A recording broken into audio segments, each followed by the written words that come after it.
केवल रवि किरणों से जिनका संपूर्ण प्रकाशित है अंतर,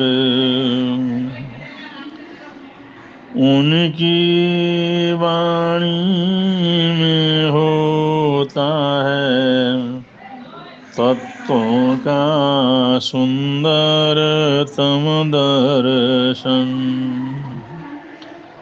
सत्य दर्शन बोधाचरण पथ पर अविरल जो बढ़ते हैं मुनिगण, अरहत देव परम आगम गुरु को, अरहत देव परम आगम गुरु को शत शत वंदन, शत शत वंदन।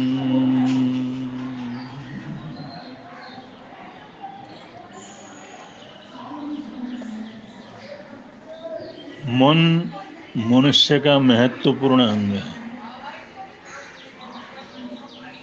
वो छठा इंद्रिय है।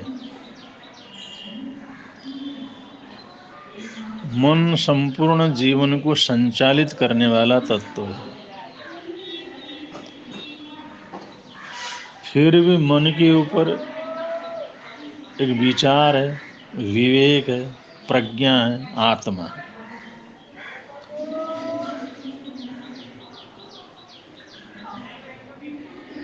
ज्ञानियों ने, अनुभवकर्ताओं ने ये कहा है कि मन के मते न चालिए, कि हमेशा मन के मत के अनुसार मत चलिए। जो तुम्हें विचार विनिमय, चिंतन मनन, प्रज्ञा और आत्मा की शक्ति मिली है, उसका भी उपयोग करें कि हमें क्या करना है, क्या नहीं करना है। क्योंकि हमेशा मन के मते चलेंगे तो कभी जीवन में सफलता प्राप्त नहीं कर सकते, क्योंकि मन चंचल है। मन बदलता रहता है, मन टिकता नहीं है। तो अगर जीवन में टिकाव लाना हो तो मन के सहयोग से चलते हुए भी मन के मते नहीं चलना चाहिए। मन को कंट्रोल करने की जरूरत है, रोकने की जरूरत है। इसलिए मन संयम का बड़ा महत्व है, मन कंट्रोल का बड़ा महत्व है, मन को जीतने का बड़ा महत्व है। इसलिए कहते हैं मन के मते न चालिए। मन पल पल में, और मन तो पल पल में बदलता रहता है। इसलिए जो मन को जीत करके चलते हैं, मन से ऊपर होकर के जीते हैं, वे लोग जीवन में जीवन के आनंद को प्राप्त कर सकते हैं। एक छोटे से घटना से आप लोग बहुत अच्छी तरह समझ सकते हैं। श्री गोवर्धन दास त्रिपाठी, गोवर्धन दास त्रिपाठी एक गुजराती लेखक थे।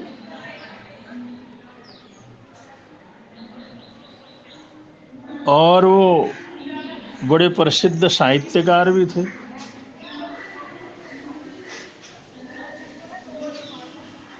सफल वकील भी थे, वकालत भी करते थे। वकालत में भी उनका नाम था। और सरस्वती चंद्र नामक उन्होंने उपन्यास लिखा था, जो कि गुजराती भाषा में बड़ा प्रसिद्ध हुआ। तो ऐसे अच्छे व्यक्तित्व के धारण करने वाले, अच्छे जीवन को जीने वाले श्रीमान गोविंद दास त्रिपाठी, गोवर्धन दास त्रिपाठी, उनके जीवन की यह घटना है।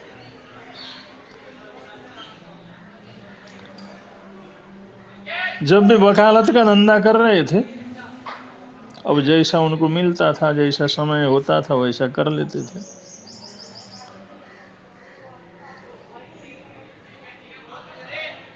तो उनकी एक छोटी बेटी, छोटी सी लड़की,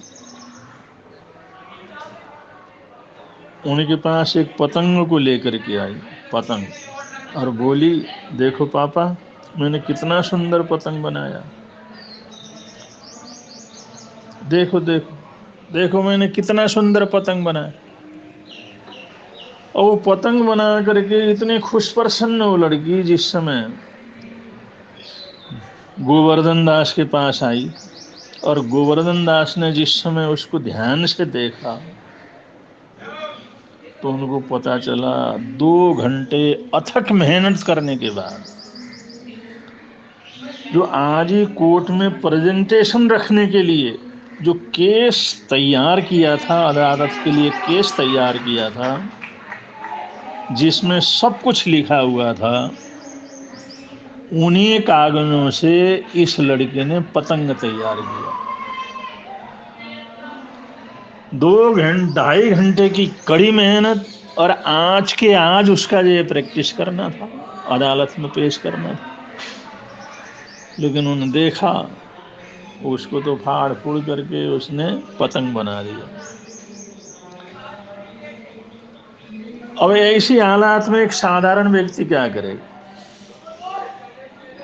उठा करके उसको फाड़ देगा, गाली देगा, 2-4 चांटा लगा देगा, पत्नी से शिकायत करेगा, आए तौबा मचा देगा, और ऐसे बच्चों को डराएगा, धमकाएगा बुरी तरह से, जिससे आगे कभी उसके सामने बोलने की हिम्मत न रखे। साधारण तौर पर यही होता है। लेकिन गोवर्धन दास जी एक लेखक थे, एक कवि थे, उपन्यासकार थे, और वकील भी थे। वो इस पतंग को देख करके अपने बेटी की तरफ उन्होंने देखा और मुस्कुरा दी, उसको शाबाशी दी, और उस पतंग को हाथ में लेकर के उसकी प्रशंसा की, बेटा तुमने बहुत अच्छा पतंग बनाया, बहुत बढ़िया पतंग बनाया। और अंदर से तो क्या उनको खुशी होगी, लेकिन लड़की को अनुभव होने नहीं दिया और बड़ी खुशी प्रकट की। सचमुच तुमने बहुत ही सुंदर पतंग बनाया, उसको आशीर्वाद दिया, पीठ के ऊपर हाथ फेरा, और धीरे से उन्होंने कहा, बेटा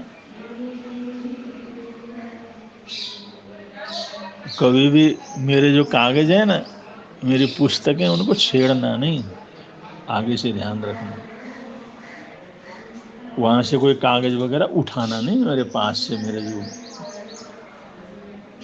बेंच है, डेस्क है, उसमें से इन चीज़ों को उठाना नहीं, ध्यान रखना। अच्छा, उसने कहा ठीक है।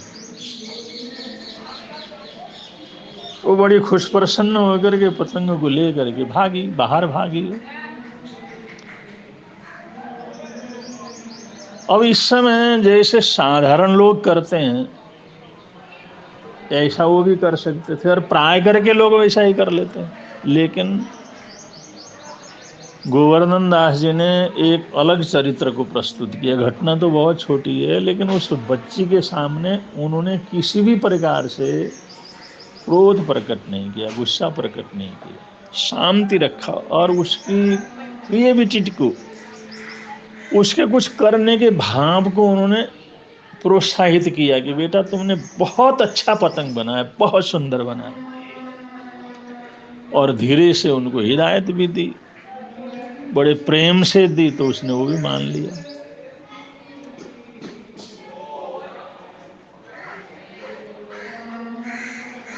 गोवर्धन दास त्रिपाठी सोचने लगे कि इसमें बच्चे की कोई गलती नहीं, बच्चे को तो पता नहीं था भाई वो मेरे वकालत के कागज हैं या प्रेजेंटेशन है, मैंने आज कोर्ट में उसको पढ़ना है, उस बेचारी को तो पता नहीं था। वो मेरे प्रति कोई ऐसा भाव भी नहीं रखती थी कि मेरे को तकलीफ हो, मेरे को परेशानी हो, वो तो मुझे खुश देखना चाहती थी। इसमें दोष उस बच्चे का है, मेरा है। उन्होंने सोचा इसमें दोष तो मेरा ही है कि मैंने उन कागजों को संभाल करके क्यों नहीं रखा। बच्चों के पहुंच से दूर उसको क्यों नहीं रखा? पहले सुरक्षित क्यों नहीं रखा? या पहले ही मैंने उसको प्रेम से हिदायत क्यों नहीं दी, भाई यहां पर हाथ नहीं लगाना? गलती तो मेरी है। अब मेरी गलती है तो अपनी गलती का जो प्रायश्चित है उस बच्चे को कैसे दिया जा सकता? मेरी गलती का जो दंड है वो मुझे मिलना चाहिए, उसको क्यों मिलना चाहिए?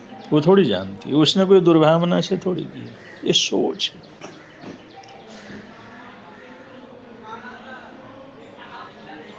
तो ये मन के ऊपर कंट्रोल करने की एक प्रक्रिया है। आदमी सिर्फ मन के हिसाब से चले तो कामयाब नहीं हो सकता। मन के ऊपर जो चीजें हैं, जो मन को कंट्रोल करने के लिए प्रकृति ने हमारे को दिए हैं, बुद्धि दी है, विचार दिए हैं, चिंतन मनन की शक्ति दी है, प्रज्ञा और बुद्धि दी है, उसको गहराई तक पहुंचने की एक शक्ति दी है, उन सब का भी प्रयोग करना जरूरी है। सिर्फ मन का प्रयोग करके नहीं चलना। मन तो एक घोड़ा है, मन तो एक साधन है। अब उसको कैसे चलाना है, कैसे सवार होना है, कहाँ उसको लेकर के चलना है, ये तो हमारे ऊपर होना चाहिए। और घोड़ा जहाँ ले जाए वहीं पर चलते चले जाएंगे, वो कहाँ सफल होगा? घोड़ा कहाँ ले जाएगा? वो तो कहीं भी ले जा सकता है। उसको पानी अच्छा लग सकता है, पेड़ पौधे अच्छे लग सकते हैं, उसको खाने की इच्छा पैदा हो सकती है, हरियाली में घुस सकता है। लेकिन घोड़े के ऊपर जो हम सवार हैं तो कंट्रोल तो हमारे को करना जरूरी है। अगर घोड़े को कंट्रोल नहीं करेंगे तो हम लक्ष्य तक थोड़ी पहुंच सकते हैं। अब यहाँ दूसरी बात देखिए, अगर जो है दोष किसी दूसरा के भी हो, लेकिन अगर हम गाली गलौज पर उतरे, मारपीट के ऊपर उतरे, उससे कोई फायदा होने वाला नहीं। एक लेखक जिन्होंने बड़ी मेहनत करके, बड़ा परिश्रम करके, 1 महीना लगा करके एक ग्रंथ लिखा, शोध ग्रंथ लिखा उन्होंने, बड़ा कठिन विषय के ऊपर लिखा। लेकिन जब से उन्होंने जो काम शुरू किया, वो पत्नी बड़ी परेशान रहते थे। टाइम पर खाना नहीं, टाइम पर सोना नहीं, टाइम पर और कोई काम नहीं, एक काम के लिए 10 बार बोलना पड़ता है, बड़ी परेशान दुखी। अब हम सारे काम कर लेते हैं, लेकिन कम से कम जो उनको करना चाहिए वो तो कर लेना चाहिए। उधर उनका बिल्कुल आखिरी चल रहा था, इधर जो उस पत्नी ने भोजन वगैरह अच्छी तरह से बनाया, चलो काम करते हैं, परिश्रम कर रहे हैं। अब आदमी कब तक सहन करे? कभी ना कभी तो अगर चंदन को भी घिसते जाओ तो वो भी गर्म होता है, वहां से भी अग्नि निकलनी शुरू हो जाती है। चंदन की लकड़ी भी घिसते घिसते तो गर्म ही हो जाती है। पत्नी को इतना गुस्सा, 1 बार बुलाया भोजन के लिए, 2 बार बुलाया, तीसरे बार बुलाया, परवाह ही नहीं की। उसको इतना गुस्सा आया, वो सारे कागजात लिए और अंगीठी के अंदर डाल दिया। ले,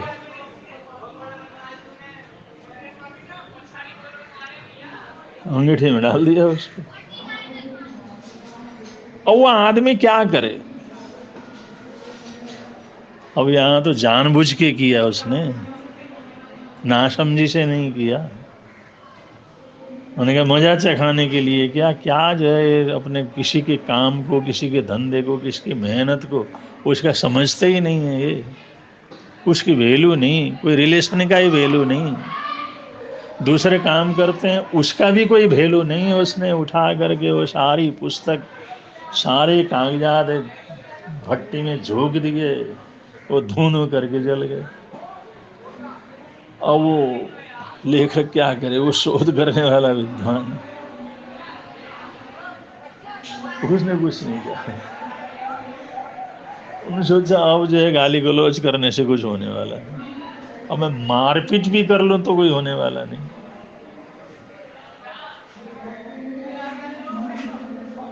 अब वो परेशान होकर के, गुस्से में आकर के उसने किया है, आपा खोने के कारण किया है। और उसने जो आपा खोने के कारण जो काम किया, और मैं भी आपा खो करके काम करूं, तो मेरे में और उसमें से क्या अंतर रह जाएगा?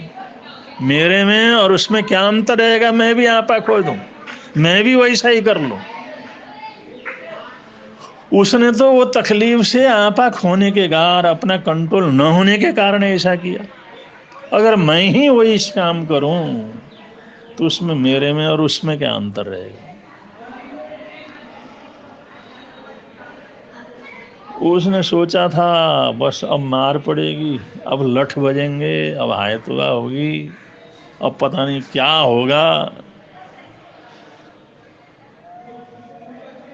लेकिन पतिदेव, उसने बड़ी विनम्रता से कहा कि अच्छा किया तुमने झंझट ही खत्म कर दी,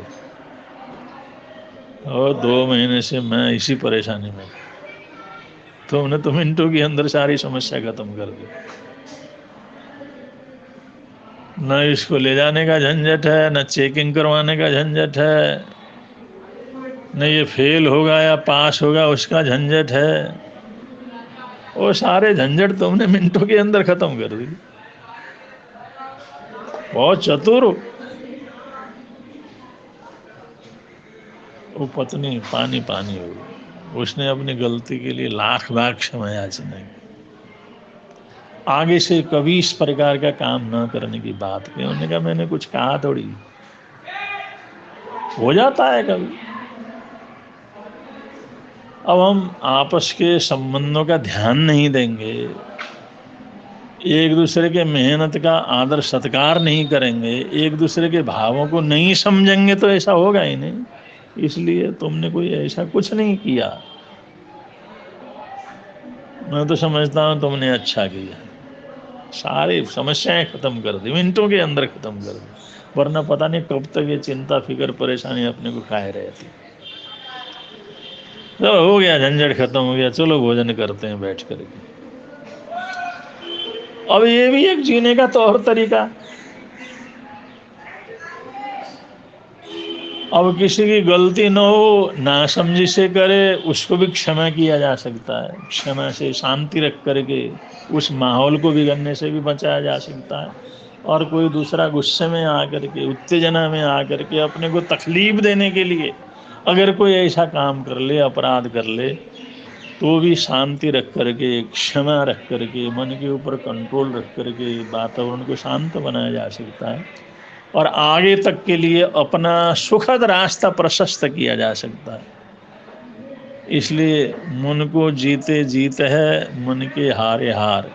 और कभी कभी हार में भी जीत होती है, और ये हार उनकी हार नहीं, ये जीत। कभी कभी इंसान हार करके भी जीत जाता है, हार को भी जीत में परिवर्तित कर देता है। तो ये जीवन जीने के अनेक आयाम हैं, अनेक तौर तरीके हैं। कहीं ना कहीं ऐसे मोड़ हमारे जीवन के अंदर भी आते हैं।